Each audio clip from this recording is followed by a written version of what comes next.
You came on Doug's show yesterday, and you shared with the people a very kind, generous, nice thing you do every year for your delivery people. Would you care to share that with our listeners? Sure. Well, I mean, to the disappointment of you guys, that's just not who I am. I know. Unfortunately, You have this image you're trying to portray. Yeah, I mean, we have a job to do. No, I just, and by the way, Michael Bublé sucks. I agree with you wholeheartedly. Weather outside's frightful, fire so delightful. Yeah. Yeah, and it's like, dude, you're just ripping off other people's songs. What is this garbage? I hate Bublé. He's not on my Christmas list. No, he's terrible.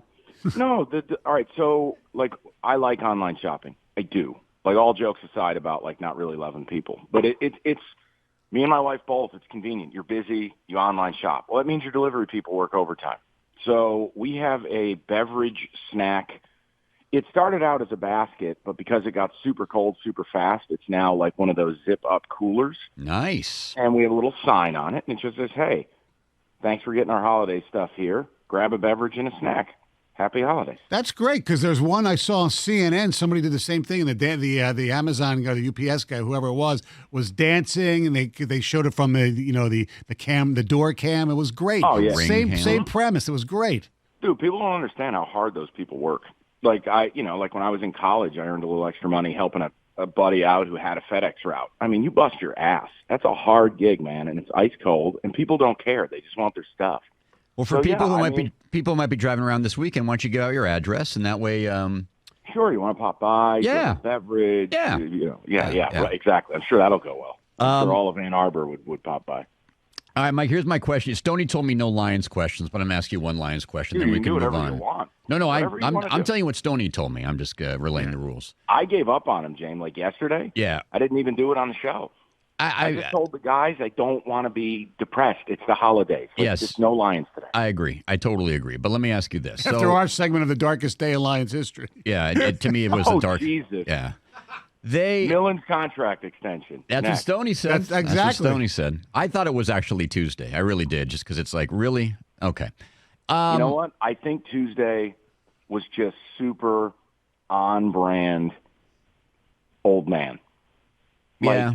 That was an old man Ford move. And then the letter marked where officially I couldn't be angry anymore. Like, I got it all out. That letter was the most insulting thing, short of taking a dump in a Christmas stocking, that you could offer your fans. That was so awful. And then what about the move, and with all due respect to these guys, but the beat writers for the newspapers? I mean, what year is this, 1926? I mean, it's a modern media. They have always wanted to control the narrative. That's what they want. That's why for years they would be mad at our station or be mad at anyone who said anything. They want company men. They want cheerleaders. But now, again, that's not the beat writers, and I'm not insulting them. No. What I'm saying is, by bringing Kyle and Justin and Dave down there, you have them on your turf. It's this special engagement. They don't have to, have this media circus. It's just another way to try to control the narrative. And I thought Kyle wrote a great piece. Dave did a great job. I didn't read Justin's. I'm not saying he didn't do one. It's more, they did the best they could. But the truth is, short of a huge media scrum, and what are you going to do? You're going to put a 94-year-old lady out there to just get hammered by the media? No, whatever. Okay, here's my question. So what? They're back, whatever. What would you, in honesty, without just saying blow the thing up, what would you like to see them do this offseason that you actually think would make them better next year? So serious football question. Serious football question. Yes. I mean, look to trade Stafford. Right. Would you try to get Tua in the draft? How would you approach it? No, all right. So I'm viewing this through the prism. Like, Jamie, if it was you and I who just got brought back and we have dinner and we go, all right. What are we going to do? What are we going to do? Our asses are in the jackpot here. Yeah. We're going to lose our jobs and never get a chance to run a franchise again. I'm approaching it that way. So any of the quarterback scenarios are out. Drafting one, trading Stafford, that's all dead. I'm absolutely getting a backup. I'm not going to go crazy here and go take Mike Glennon for $10 million. But I'm going to get a backup, a veteran backup, a guy who can come in and save my season for 3 to 4 weeks. But the off season, other than that, I'm going with my $50 million of cap space. I think they have to come home with 3 defensive starters, period. 3 plug-and-play starters. Now, I don't want to hear about how the system's so difficult and, only certain play. Listen, whatever you're doing ain't working. Let me ask you a question. If the fact that you are in this mode of we have to win this year or we're out, do you entertain, if you have the third pick in the draft, trading that for as many, ready veteran players as you could get for this year, for that year? Okay. No, because of the caps. I mean, listen, here's the problem. If the best offer on the table, let's say you have the third overall pick. Let's say random team X is sitting at 9, and they call Jamie, and he goes, hello, Lion Central. And they go, hey, we're going to offer you our 9th pick. We're going to give you our 1st and 3rd next year. Well, Jamie, whose ass is in the jackpot now, can't take that deal. Right. May not be here next year to take those picks. Yeah. This is the issue. The best deal they get, they might not be able to take. You're going to need a very specific trade where a team's only offering you immediate capital. And teams are reticent to do that. They want to kick the can down the road. Guys, it's a horrible situation because you have people making decisions to better themselves and not the franchise. That's why you don't do ultimatums. The whole thing is incredibly risky. So if they actually did something based for the future, I'd have a hell of a lot of respect for them, even unless it was an under the table. Say, listen, you guys are coming back even next year. Yeah, well, and I think that's a realistic scenario, don't you guys? I mean, you're going to be better next year. Let's say with Matthew Stafford playing 15 of 16 regular season games on his own accord, he makes you a 6-10 team. If you're just 2 games better than that overall, they go 8-8. Are they going to fire this crew for going 8-8?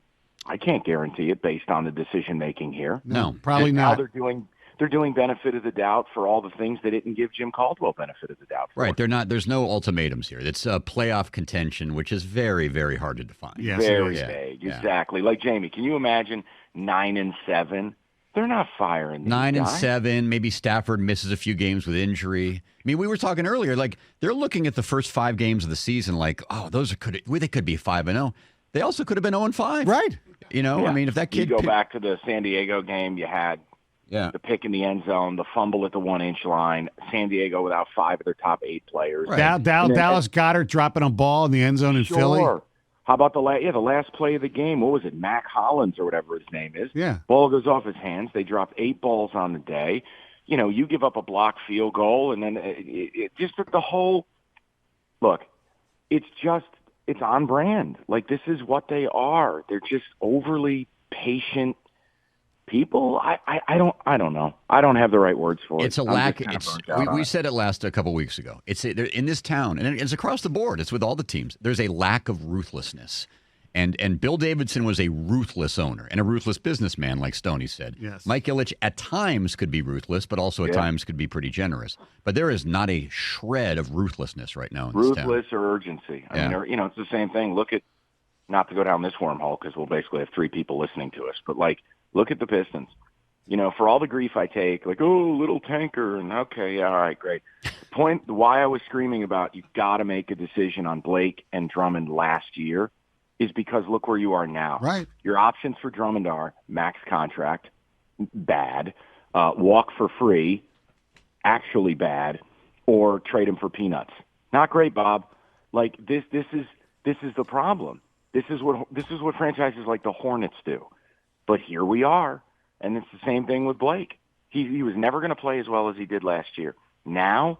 And I have never disrespected Blake Griffin. I think dude's a warrior. He's reinvented himself. Like, I'm not dogging Blake. It's just he looks like a guy who's got to shut it down. Yep. All right, Mike. Time for your the dog of the week. Oh, are we doing an NFL dog? Well, no, we can do because we're not going to have him on next week because he's off. I'm off. So this might affect how you predict his dog. No, I'm going to tell you exactly who his dog is going to be. You want NFL or college? Either, but I'm gonna give you the dog of the season that I think you're gonna pick. Because of the season? The dog of this holiday season. Know what that means. The dog of this holiday season.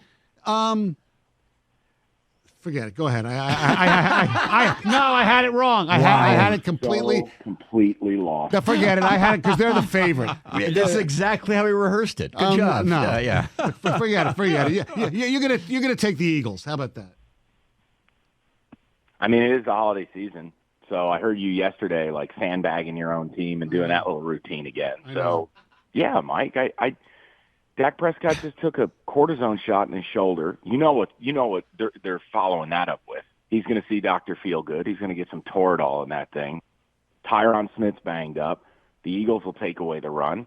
You're at home. You got fires in garbage cans. You got drunk Santas. The Eagles got to win that game. Yeah, I'll take the 2. You want to make that the dog? Let's do it. Plus, it'll make you happy. Yeah, see, way to go, Stoney. You nailed it. I know, but I'm pissed at the wall. You know what I wrote down? I thought I was going to say Michigan over Alabama. But no, anyway, yeah. I wrote down Bama. Then I realized, oh my God, they're the favorite. Alabama. I know, because I think that's the bet of the whole thing. To me. But the problem, I don't know if we're out of time. Whatever. The point it's the is, holiday season. That game, I don't know if Alabama's going to be motivated. If Bama's not motivated, Michigan can beat them. But if Bama comes to play, like, hey, we're pissed, we're not in the playoff, and we're going to rip your heads off, oh, Michigan's dead. I know what that game looks like. I've seen Bama in the Citrus Bowl against State. You don't want any part of that if they're pissed. Yeah. All right, Mike, Merry Christmas, buddy. Thanks for the time. We will talk to you soon. Okay. Bye, guys. There he Thanks. is, Michael Valenti of the Michael Valenti Show every day here from 2 to 6 on 97.1 The Ticket.